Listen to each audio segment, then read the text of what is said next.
Hey everybody, in this presentation I'm going to be going over a couple of different things. The first item that we're going to look at here is a document called Young Children's Emergent Literacy Understanding and Behaviors. And this document you are going to use as you develop 6 small group literacy lesson plans. You're only going to do 2 at a time, and for this first assignment you're going to focus on oral language. And so I've got shaded in gray here the oral language section, and you can see there are 3 subcategories of oral language. They are vocabulary and language, comprehension, and conversation. And that is the section on oral language. You're going to do 2 oral language activities, 2 activities on emergent reading. You can see there's the subcategories and learning objectives for emergent reading there. And then 2 for emergent writing, which you can see I've scrolled down to. But today, and for this first assignment, we are just going to focus on oral language. And again, those subcategories are vocabulary and language, comprehension, and conversation. I'm going to scroll down to the lesson plan format. And so here's the document that you're going to be filling in. You can see you're going to circle the category, which you can actually highlight. And remember, the first one we're going to do is oral language. And then I'm going to scroll back up because I know I'm doing oral language. I need to pick a subcategory. So I'm going to scroll back up to the section on oral language. There are my categories. So I've got vocabulary and language, comprehension, or conversation. And I'm going to create an activity based around one of these particular learning objectives. And for me, I'm going to pick the one, since this is my first time creating a small group literacy activity, I'm going to pick the one that I feel the most comfortable with. And I think for me, that's going to be uses the social rules of language. So that's going to be my learning objective for my first small group lesson. This one. So uses social rules of language. And I'm just going to go ahead and copy and paste this down into my lesson plan. So where it says subcategory and learning objective, I want to put that where it says learning objective. There it is. And I can even get rid of this now.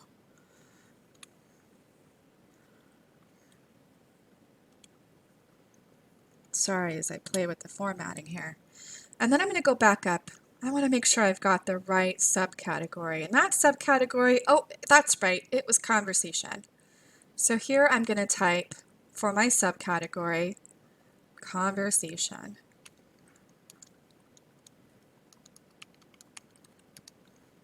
Now let's see. For this activity, I have to think about the description of the activity, the concrete items that I might use in the activity, and then for adaptations and modifications. So let's see, this is where you get to be creative as a teacher, and you get to describe the activity. So for knowing the social rules of language, I think to practice this, I'm going to play the telephone game. Have you ever played the telephone game before?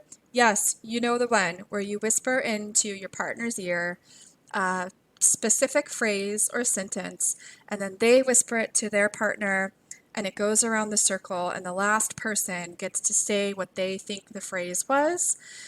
And in this, children are having to use their listening skills, and they're having to also wait their turn. And so one of the social rules of language is turn taking. Now, is this a conversational turn taking when we play the telephone game? No, but it still represents that process of waiting your turn to get to talk. And so I'm going to try to write this like an activity objective. If you've taken math or science or curriculum development, you might be familiar with this. If you haven't, that's okay. I'm going to model it for you, and I just want you to practice. So an activity objective always starts with the audience, and the audience is the children.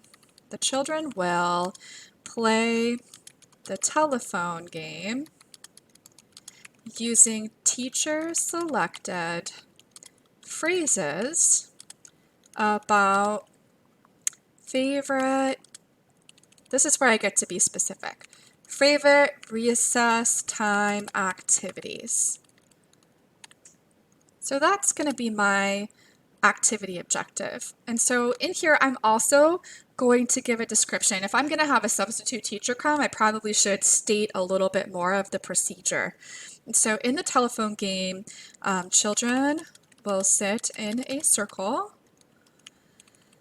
Please forgive my spelling. And one child will be given a statement or sentence, will be, I'll say whispered, a sentence by the teacher, and the child will whisper the sentence into their neighbor's ear. Each child will take a turn whispering the sentence to their neighbor. The last child in the circle will announce out loud what they heard. There, that gave a little bit more description of the activity. Now for these concrete items, I really don't need much, but I know if I were to do this activity with children, I'm not so great at coming up with these sentences on the spot, so I will probably want a list of, and do you remember what my topic was? It was favorite recess time activities. A list of favorite recess time activities, oops, to select from, and then maybe a familiar sentence sequence for each favorite activity. So I want this to be somewhat predictable for the children if we're going to be doing this multiple times. I might start with, on the playground, children like to run and jump. And so that might be one sentence. Another might be, on the playground, children go down the slide. So you can see there's some predictability in the sentence structure. On the playground, children, dot, dot, dot. On the playground, children, dot, dot, dot. And so that way you've provided a little bit of consistency to simplify the activity for children who might be struggling a little bit to use their listening skills. Which brings us to the next part of the lesson. The next part of the lesson is adaptations. Here's what I want you to do. Pay close attention to this part. I want you to type two things. I want you to type simplify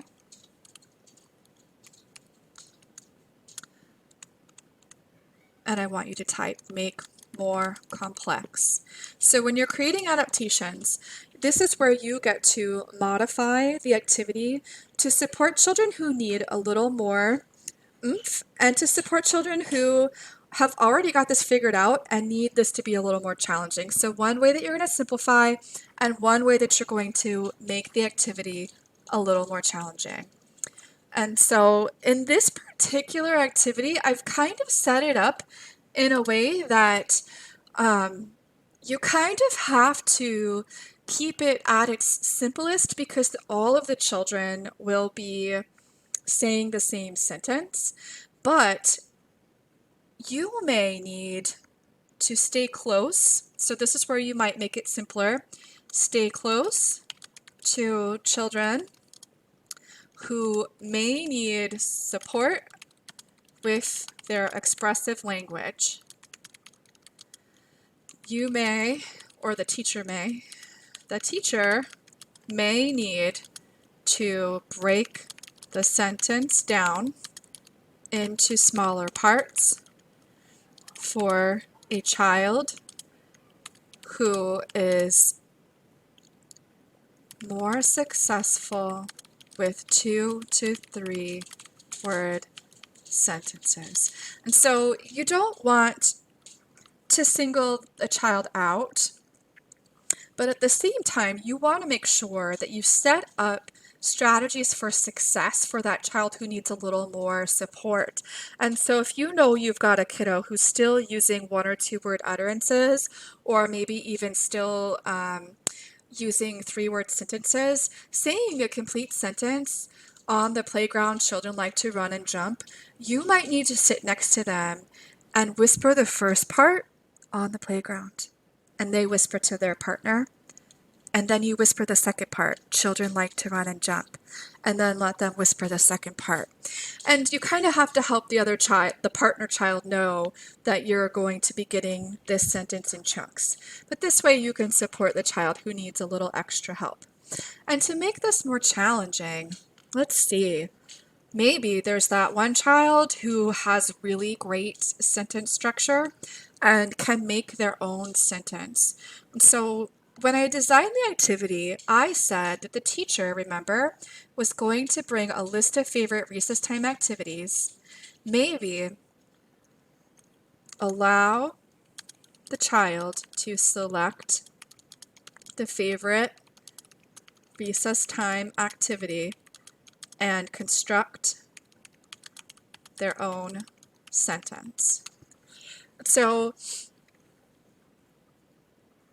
at first, you are coming up with the sentences and you are starting the activity, but there might be a child who is ready to share their own sentence and you want to give them the opportunity. Maybe you've got the list of favorite recess time activities, they pick their favorite one, and then instead of using on the playground children like to run and jump, they get to start their sentence however they want to. As long as that their sentence structure is mature, they get the opportunity to practice developing and constructing a meaningful sentence. And then let's take a look at the bottom. Here it says, write out the objective and indicator from, you know what this is actually called? Teaching Strategies Gold. Teaching Strategies Gold. And so I would need to go and look at the TS Gold Objectives for Development and Learning, which I actually have with me. I'm going to pull mine out and just read it to you, but then I will attach the objectives and dimensions in the module for you. So I'm going to look up what particular objective and dimension of Teaching Strategies Gold supports this. So I need to find this section on oral language. So I'm sorry, I'm flipping through my book. I wasn't prepared. But I did have my book. Okay, almost there. Here we go. So I'm in, let's see. Not present. Okay. So this is a language goal. And I'm going to give you a really big hint here. If you go back up, you'll be able to find similar language right in this document that we used earlier. Uses the social rules of language. So when we're looking at TS Gold, we can go specifically to those objectives and dimensions and sometimes find almost identical language.